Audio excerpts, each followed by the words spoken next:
weekly look at all of the hot topics in HR. Whether it's passive talent or it's active talent. That's a soft skill that really gets undersold in the hiring process. How to manage in the virtual environment.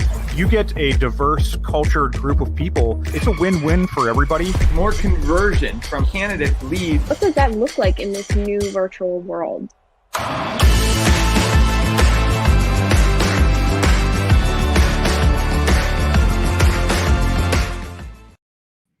Welcome, everyone. It is Thursday, noon Eastern time, and you know what that means. It is time for Talent Experience Live. I am your host and also your favorite New York Jets fan, live streaming today. I know there'll be plenty more. I'm sure Gary Vee will hop on there at some point, but you guys know that I'm your favorite. This is your weekly look at HR, at hot topics in HR, interviews with leaders in the industry, as well as hot new HR tech, covering everything that you need to know from talent acquisition and talent management. One thing on the talent acquisition side of the house that I always love to promote is Phenom's annual State of Candidate Experience 2021 benchmark report. It is available now. This is an analysis of the Fortune 500 company. We audited all of their career sites. So if you're interested in seeing where they rank and how they are doing, definitely check that out now. I can jump into it a little bit more, but instead, let's roll the promo.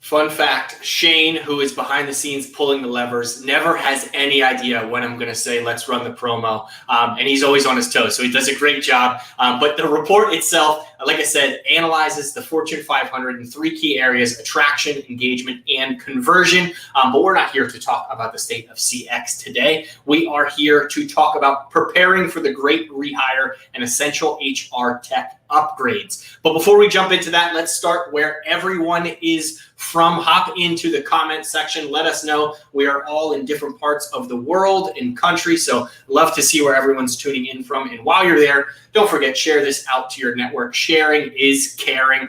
We always have great topics that we cover on the show. Today is no exception to that, so definitely share this out. And if you aren't able to catch the full episode, you can always follow up with our blog recap on phenom.com/blogs, or you can catch the full episode on YouTube, which is www.youtube.com for those of you who are unfamiliar. Looks like a couple people are tuning in. We have Zach from Utah. I hope it's Zach Wilson, as the Jets fan in me, and also Jason from Florida. Welcome, everyone. Boy, do we have a great topic for you today. I mentioned it is preparing for the Great Rehire and essential HR tech upgrades. With this Great Rehire just around the corner, if it hasn't already started to happen at your organization, it is more important than ever to upgrade your talent experience with tech that can meet evolving expectations of candidates, especially in industries like financial services. And that is also must ensure compliant as well as secure data. So we are going to jump into that with one of the leaders in financial services. But before we jump into that, I always like to start the episode off with an icebreaker question. This one I am borrowing from a colleague, Tom Tate, who mentioned it to me yesterday. Recently, I have seen that in-person concerts are starting to pop up. At least ticket sales are. So I think it's a fun gauge to see where people are within their music interests. And what was the first concert that you went to without parental supervision? You can learn a lot about somebody from that question. For those of you who may be venturing out into meeting people again in person, my first concert was a band called Against Me in the legendary Electric Factory in Philadelphia, Pennsylvania. It looks like Ellen is joining us from Philly, and she is a former high volume recruiter and cannot wait to learn more about this episode. So let me know what your first concert was without parents, because it is super fun. And as always, like and follow Phenom on all of your favorite social networks. If you have any questions about the show or are interested in joining or have a question for the guests, you can always email us at txl@phenompeople.com. So hit us up. But let's get to today's topic. And please join me in welcoming Jeff Scott, Global Head of Talent Acquisition at BMO Financial Group.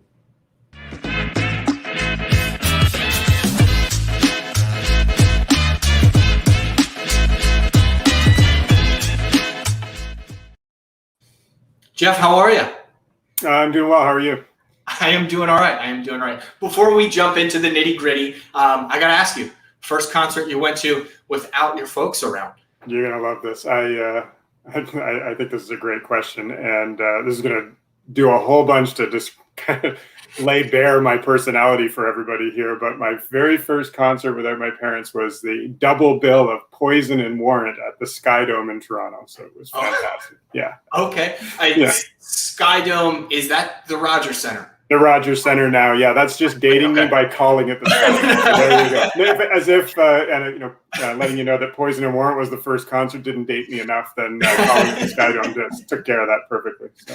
No, that's fine. I know people that still call the place where the Eagles play here in Philadelphia the Vet, so I completely understand and love the nostalgia. Let's kick things off and level set a little bit. I learned just before this call that you refer to your organization as BMO, not BMO. So some other people may be in the same boat. Could you tell us a little bit about BMO and what you guys do? Yeah, it's a pretty common question when I'm talking in events like this. So BMO Financial Group is the 8th largest bank in North America. So we're one of the largest financial institutions. They're one of the big five, as it's referred to in Canada. So all of those large financial institutions make up 5 of the top 10 largest financial institutions in North America. So strong banking industry based out of Canada. 12 million customers, a 200+ year history, a very old, one of the oldest companies in North America. About 46,000 employees, give or take. And we operate in 29 different countries across 5 continents, but predominantly in North America from a footprint perspective. And I guess probably relevant to this conversation beyond the 46,000 employee base is probably looking at it in around 12 to 12,500 hires this year as we talk about the Great Rehire, and we'll get into that a little bit more. But whether or not that's accurate or on a climbing number, we'll debate perhaps. 12,000 hires is a lot. That I got nothing else to say on that. It is a lot. Now, which brings me to my next question. I love asking this with people who are in HR and talent acquisition. Did you grow up wanting to be that? when you showed up for your first day of school and they asked you, what do you want to be when you grow up? You said, you know what? I want to work for BMO and I eventually want to hire 12,000 people in a short period of time. So how'd you get into HR and TA? Yeah, great question. So absolutely not is the simplest answer for sure. I've had a great career at BMO, and I end up spending a lot of time talking about this in different places, and particular in our organization about how to grow and develop a career. I've been at BMO for 25 years now, and I've had 13 different roles in the organization. The bulk of my background in the early part of my career was in the technology space. And without boring you with too many of the details, I think that foundation's what led me to talent acquisition about 3 years ago, particularly because we were embarking on a very specific transformation journey that was going to be powered by technology. And so that's where my background is. And that's how I find myself in this seat. And honestly, it's been by far the best time I've had in my career, the most interesting set of problems, and the most fun outcomes that I've been able to drive in that time as well. So really glad to be a part of the space. Yeah, it's awesome to hear that you are so technology, almost agnostic, if you will, right? Where you're excited about new tech, no matter what realm it's in. And that has to be important within the financial industry, right? I think of the way that, my parents bank and the way that I banked at one point in time. Direct deposit is something where I rarely need to visit a bank teller, right? I know that there are individuals. I worked at Bank of America back in the day, so I apologize for mentioning the competitor first and foremost, but I don't work there anymore. But I understand the human element of that. And we had a pre-call conversation where you talked about the digitalization of BMO, right? And not just from an organizational standpoint where you need an ATM on every street corner in Montreal, but also on the talent acquisition side. So can you briefly share what it looks like from a company-wide focus and then specifically in your realm of talent acquisition? Yeah, I mean, so you hit the nail on the head around banking and the history of banking, I guess, overall. And I guess tipping my hand at the front end of the conversation about a 200-plus-year-old bank, that is an interesting legacy to unwind as you think about digitization. So digitization is at the absolute forefront of everything that's going on at BMO in order to ensure that we have 200-plus more years to tag on to the 200-plus previous years. And, digital capabilities and digitization is the path to that because, as you referenced for yourself, the expectations are changing rapidly in the customer base, and that can be absolutely applied and will be applied in the talent acquisition space. But for us, it means building kind of a digitally enabled, future-proof bank, right? And so that's what allows us to foresee and anticipate and build towards another 200 years. But is it complex? I mean, absolutely. Financial services and a large and complex organization like that is difficult to digitize. It's about skills, experiences. It's about complexity. It's about governance and regulations and compliance and just a myriad of things that make it challenging, but interesting, right? So I'll just take that as the challenge is what makes it interesting, right? It's hard work to do. But we are 100% committed to traveling that journey to ensure, that we're here for the future to come. Yeah, and Ellen chimes in with future proof. She loves the concept. I think it is great. And when you talk about the story of BMO being 200 years old, obviously change has happened along the ways. And I heard this quote at one point in time. I wish I knew where it was from, but it was, anyone who says that they love change hasn't experienced enough change. When you talk to somebody about moving, they hate moving, right? It's that element of change that happens. So how has your team really reacted to some of this change? Is it by showing them the benefits of potentially automation, or is it still a touchy subject? Or like, I love the system that I work out of now, I don't want it to switch. That's the way I was with Salesforce. Yeah. I don't know if anyone on the call is familiar with that. I love the old Salesforce, hate the new Salesforce. But how do you really embrace that adoption of change in technology from a talent acquisition standpoint? Yeah, it's so.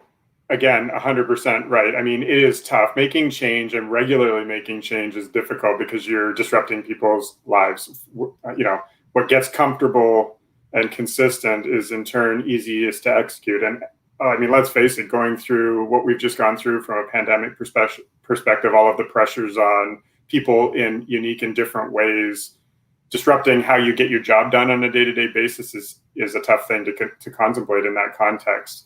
But I think for us, it is about honing in on the benefit. I mean, our goal is to only deliver things that build capabilities and enable efficiency and simplicity in some way. It is not to add complexity.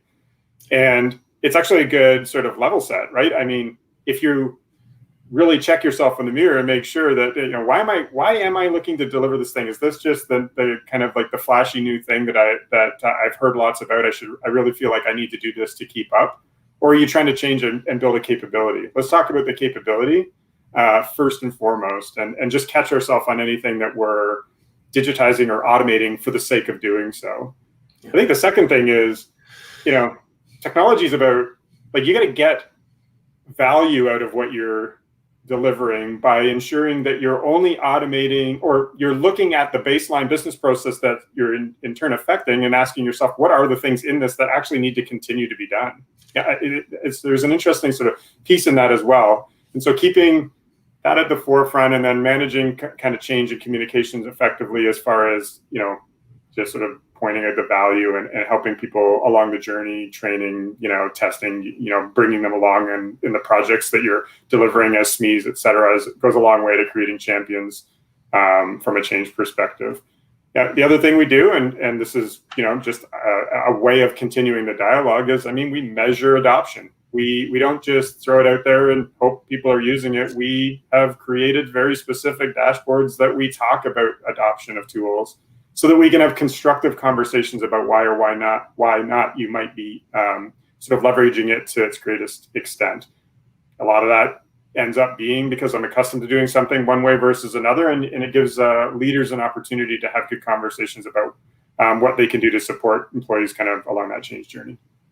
That's awesome. I want to call out a couple comments that I just saw in the chat. Jen says intent is so important, and the other is, I believe, a Talent Experience Live first, Jeff. We have Farah who chimes in and says, great insights. Thank you, Jeff. Recruiting 12,000 people has to start with one. I would really like to join your team. So nobody has ever asked there. But talk to the powers that be. I'm sure, Jeff, that you would say, log onto our career site, maybe call out this comment on the live stream, make yourself stand out a little bit. But I did want to call attention to that. It's super fun.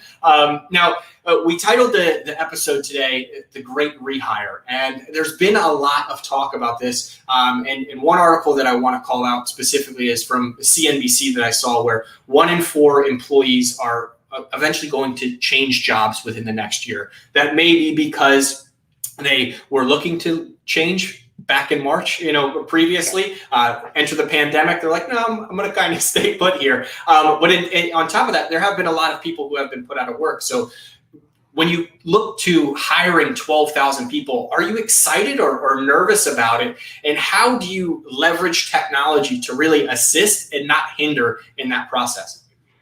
Yeah, so I will be unequivocal in saying, of course I'm excited about it, because if I wasn't excited about it, then I'd be in the wrong role, without a doubt.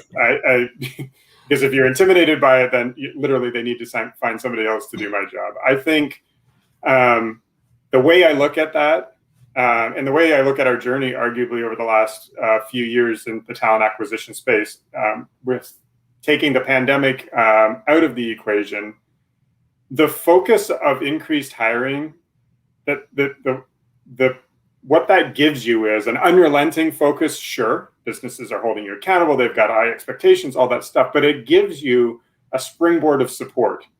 So in an environment where things slow or they're less focused on hiring, you have more tendency, most likely, to get just keep the lights on, don't make mistakes, don't innovate, et cetera. When there's a ton of pressure and a ton of focus, you get the benefit of the support, right? And in an organization like BMO, the revenue generating businesses drive your investment opportunity when it comes to improving talent acquisition. I don't just get to write checks that have no funder at the other end, right? And so I just look at the pressure of the Great Rehire as only opportunity for us. To get to the second part of your question around how is automation going to play a role, it absolutely has to play a role, particularly in the experience and on the efficiency side. So I'm going to venture a guess to say that just like everybody who's experiencing the front end of the Great Rehire, you're scrambling to ensure you have the capacity within your talent acquisition function to meet that demand, right? And arguably, every time you attempt to measure what that demand kind of looks like, kind of like the fact that I stated 12,000 hires, theoretically that number could be stale already. That's the kind of growth, right? Like I could have that wrong already, because it's moving that fast. And so you're just scrambling to kind of have an engine that can keep up with that changing demand as effectively as possible. And the way we see the opportunity to try to at least level the playing field a little bit on this hyper growth is through automation and sort of the use of tools and technology. And AI is a big one for us. So a plug for Phenom, our partners here. I mean, we have implemented the Phenom CRM, and we are leveraging the AI matching capability within our stack as one of the predominant ways that we're driving efficiency on the screening side or the front end of the hiring experience, right? We really just need to get to short lists and targeted candidates as quickly as we possibly can, because we are so the demand is just so great right now, and I anticipate only an upward swing here on this kind of trajectory of demand over the next little while. And that's just one way that we see great value in technology sort of supporting our recruitment population. Jeff, I'll tell you right now, I think the number is a little bit stale, because I got a good feeling about Farah, and I think you're looking at around $11,999. Yeah. But no, I think that is important. And the other big topic that has come up a bunch is meeting candidate expectations, right? Where we've been trapped inside for a year, right? So everyone's watching Netflix, Hulu, all of these really personalized experiences. And how do you anticipate some of that automation and technology is going to help meet their expectations when they close out of their browser tab from YouTube or from Netflix and hop onto BMO's career site? Yeah, so we absolutely are working to create those experiences and kind of meet those expectations. So we're talking about, as you pointed out, literally industry expectations around experience. I mean, everybody is using those same analogies around and expecting the same kind of or similar kinds of experiences when it comes to the different things they interact with, and their job search is no different, right? And so we're thinking about how we sort of power our talent community, how we do targeted campaigning, how we ensure transparency in the journey when it comes to external candidates and the experience on the career site specifically, but then through the entire recruiting life cycle, right? Around communication and around opportunities to understand where they fit in the chain of events, et cetera. What I would say is another very interesting sort of byproduct of the Great Rehire for us at BMO is a very thoughtful turn inward when it comes to internal mobility. And that's where we're starting to see great opportunity, very specifically in the kind of matching and algorithmic sort of capabilities around skills and opportunity for our existing workforce. So we are building out capabilities that will take interest and skills interest and match to job opportunity internally, but taking it a step further and thinking about existing job opportunity, but also the growth need to grow into strong candidacy for said job opportunity, right? And so I want to be, in Devin's role in 2 years from now, looking at the job profile and the skills required, I'm not quite where I need, but it looks like I could use some upskilling on these couple of things. I am going to turn to the learning side of our organization to figure out how I close those skills, measure them up, kind of get myself to be the prime candidate, and kind of add that to my talent profile for consideration the next time that opportunity comes available. And oh, by the way, we're going to let you know when that opportunity comes available, and keep you tracking on who's where and when and why. So you can think about your career journey overall. All of that stuff I just described, and I'll poke fun at my time in the organization and my career journey, is I had to do all that myself. That all sounds great, and it seems common sense. And for 13 different roles, I was making that up through the power and determination of myself. We're trying to make that a little bit easier, and that's the expectation for sure. So I see that opportunity equally in the external market as much as we do better handling and taking care of internal mobility in our organization as well. It makes a ton of sense, because oftentimes when you look at the talent lifecycle, the candidate experiences or the candidates are the belle of the ball, right? How can we get more talent in? How can we? And then once they go through their onboarding process and they start, they're like, they're just like everybody else, right? And all of the other thousands of employees that you have. Right. And when you think of that, process, I know I've worked at a couple large organizations as well, where finding your next role is not as easy as you may think, especially if you're on not a linear path, right? Where you start off as customer service, you jump to senior customer service, then you're a team lead, however it may be. But for individuals who have a similar career path to myself as well as you, who may go from sales to marketing or tech into HR, it's difficult to find a job, especially when you're working with a system that you're not familiar with. So how important is it to make sure that tech stacks are combined and able to integrate with each other when you're looking at those technologies? Yeah, so critical, and the most complex thing in my experience, right? So integrations, it's almost like the dirty word, right? Like it is if anybody says, sort of that in a passing comment and puts it to the side, that is for sure the hardest thing about your implementation in technology these days. And my perspective is, and so we've been on this journey of transformation and talent acquisition for a while now. And a couple of fundamentals that are important to me about that as well. I do like narrowed vendor sort of ecosystems for the purposes of creating great, strong partnerships. I am equally not fooled by the notion that one solution will provide you all great things.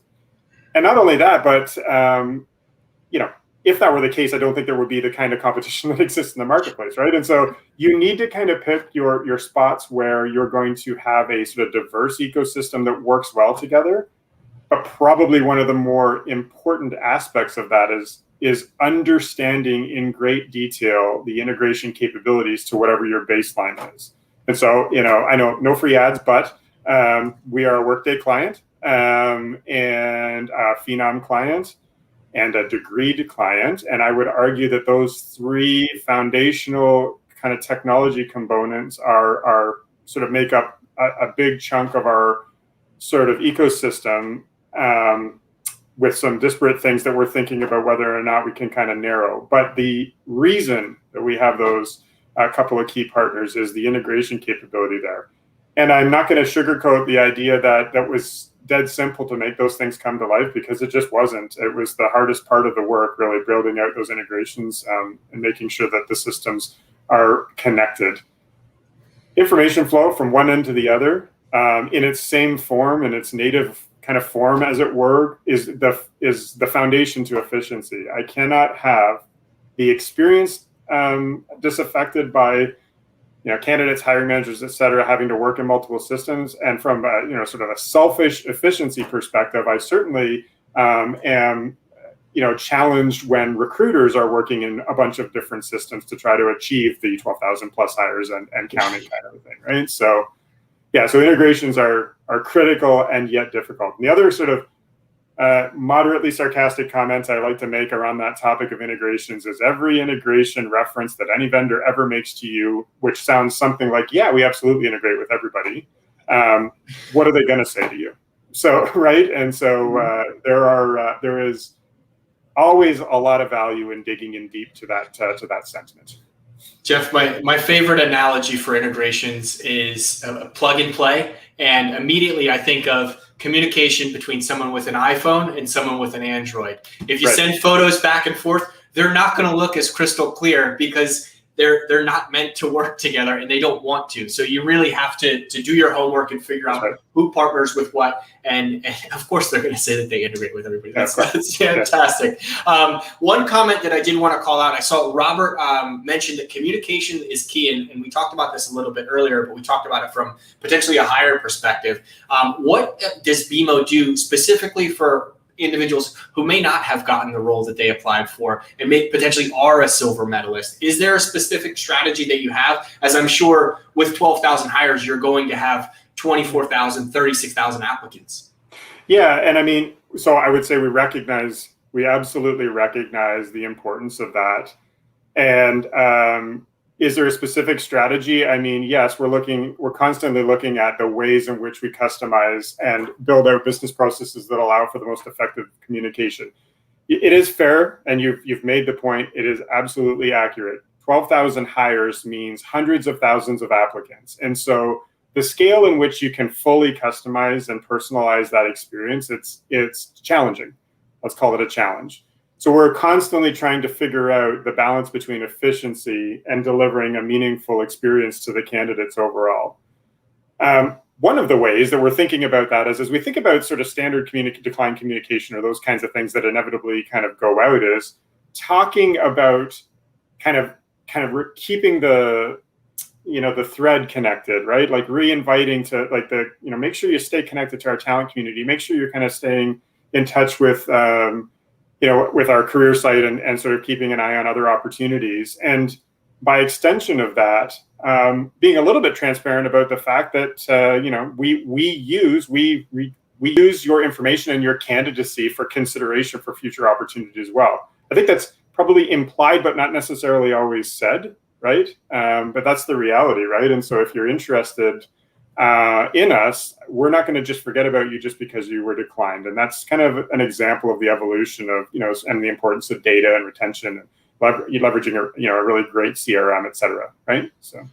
Absolutely. No, I always think back to my days as a recruiter, and oftentimes, not oftentimes, almost always, individuals apply for jobs that they're not quite qualified for yet, right? So if I was to be on the job market today and I applied for a VP in marketing, Jeff, I'm going to let you know, there is not a shot in hell that I am getting that job. However, if another product marketing manager or some sort of role popped up that was similar to me, to have technology and leverage some of that automation that we talked about before, where it's, hey, Devin applied to VP of marketing. We know he wasn't a fit. Let's continue the conversation and say, hey, this might be the right role for you, and recommend some of those things. So that's a great tip. Now, I know BMO being a global organization, there comes a ton of compliance and data restraints with that. And it's different from country to country. I know it's different in the United States versus Canada and also Europe. How do you manage your tech stack to really reflect which area candidates are coming from and make sure that you stay compliant?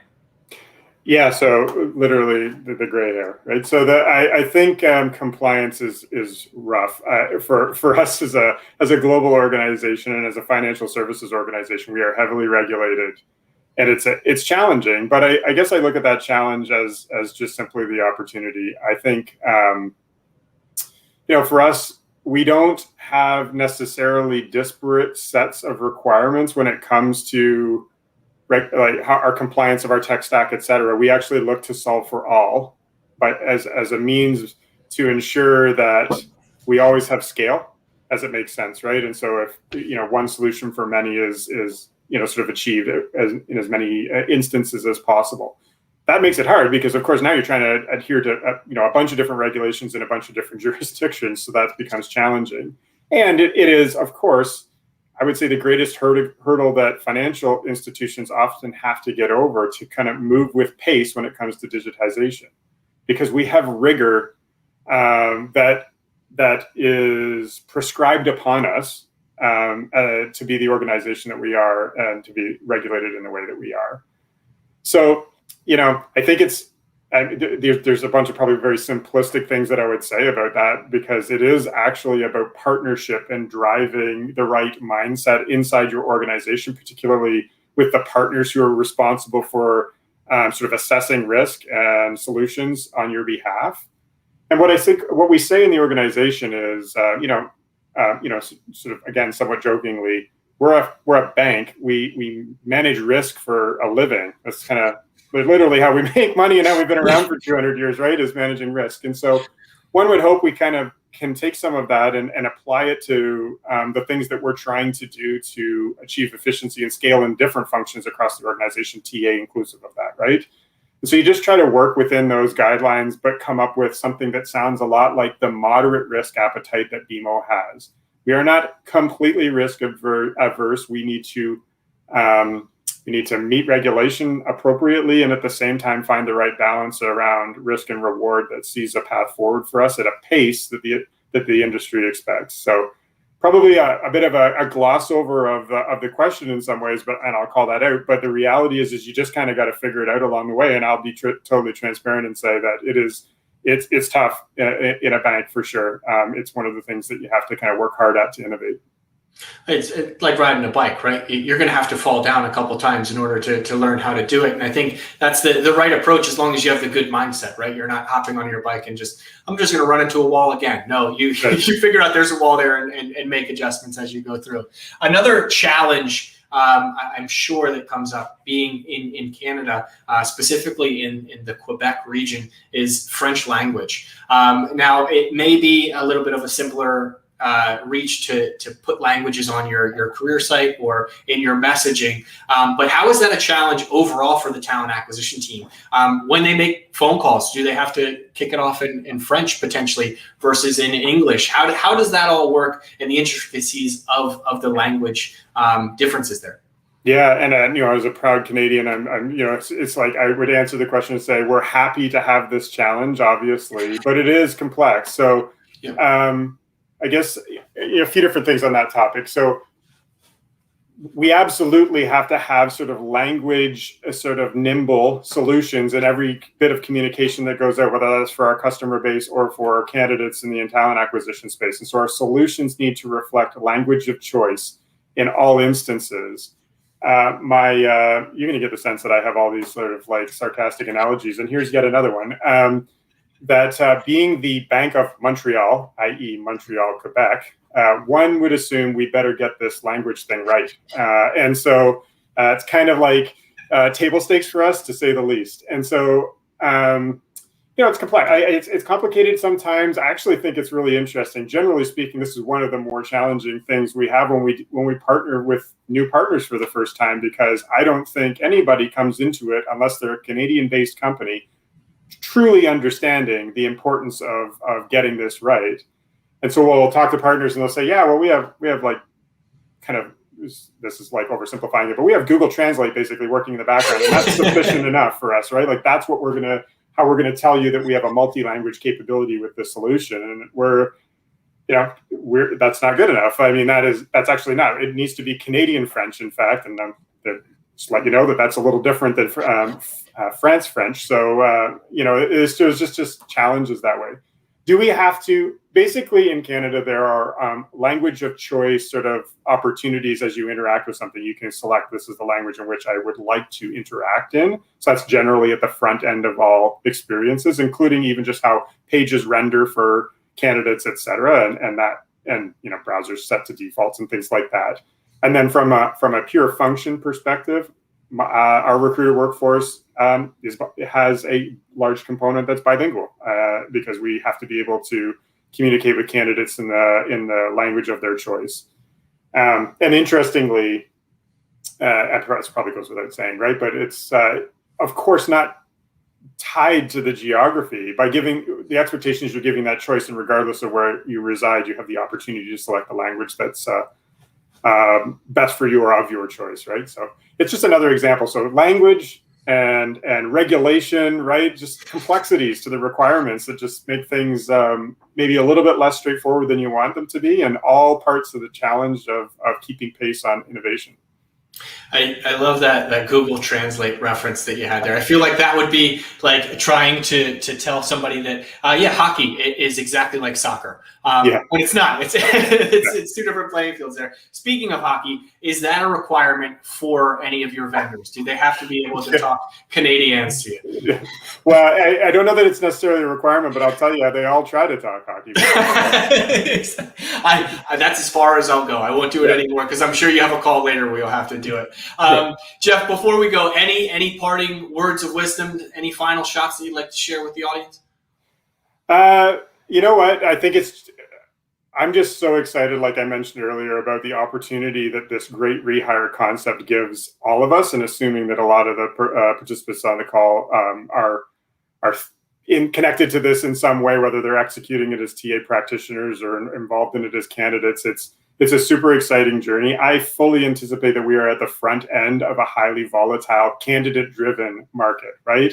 We're probably seeing, the U.S. being slightly ahead of us in the recovery, and then when we think about our sort of home location in Canada, we're a little bit behind, and so we're catching up, and I think that's what's just going to propel all of this forward. And so it's exciting. I think you have to take opportunities like this and make the most of it. And I really, sincerely see it as an opportunity to get a ton of exposure to the talent acquisition function inside your organization and get a ton of power behind it accordingly to drive your innovation agenda.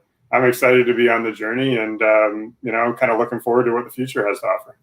Awesome. Thank you so much for joining. If people want to learn more about BMO, visit the career site, I imagine. Yeah, so you can check us out as a company at bmo.com or at our career site, our phenom-powered, really exciting new career site, jobs.bmo.com, to learn more about our culture. Absolutely. Awesome. I will send you a check after this episode. You just have to scan it, whatever you got to do with the digitization process there. Well, Jeff, thank you so much. I wish you well with the rest of your day. Hopefully you don't have to talk too much hockey with Americans that don't know anything about it. And hopefully we'll see you soon and get to do something in person. I really appreciate the time. It was a great discussion. Thanks a lot. Absolutely. See ya. There you have it. That was Jeff Scott, recently promoted to global TA at BMO Financial. Awesome talking with him. Thank you so much for hopping into the chat. Before we go, if you missed any of the episode, you can always catch it on YouTube as well as previous episodes, in which case I would like to share a snippet of last week's episode, which was Video Killed the Cover Letter. And this was with Sebastian Neuheiser. I believe I said that right. He was joining us from Germany, and he talks a little bit about the cover letter and what video is doing to really shake up the TA landscape. It just adds another layer of personality. So if you look at a cover letter and what you just mentioned, that you overthink your text, even to your mom, and that's the same stuff that happens to a cover letter. So if you apply and you write a cover letter, you share it with your family, you share it with your friends, and there are even companies that help you creating a cover letter and charge you probably $100 for that. And with the video, it just gets far more personal. The recruiter on the other side, they also see the person behind it. There's no possibility to fake it, and the impression that you would normally get as part of an on-site interview, that's what you immediately get when someone applies for a video. And that's also a big benefit for the candidate, because you are not like one of 100 documents that are just on the table or in the email mailbox. But you are the person you really am, and you can really shine with motivation, with qualification, and your personal fit with the company. Definitely check out the full episode on YouTube, or you can always visit the blog if you just want to watch a couple quick snippets of that. Special thank you so much to everyone who hopped into the comment section today. I saw Ellen in there, Jen, Christina, as well as Stephanie, Farah. Good luck on the application at BMO. Robert and Amanda, thank you all so much. I can't wait to see you all next week. Same place, same time, and the Jets will have a brand new quarterback that I can brag about then. Enjoy the rest of your Thursday. Thanks.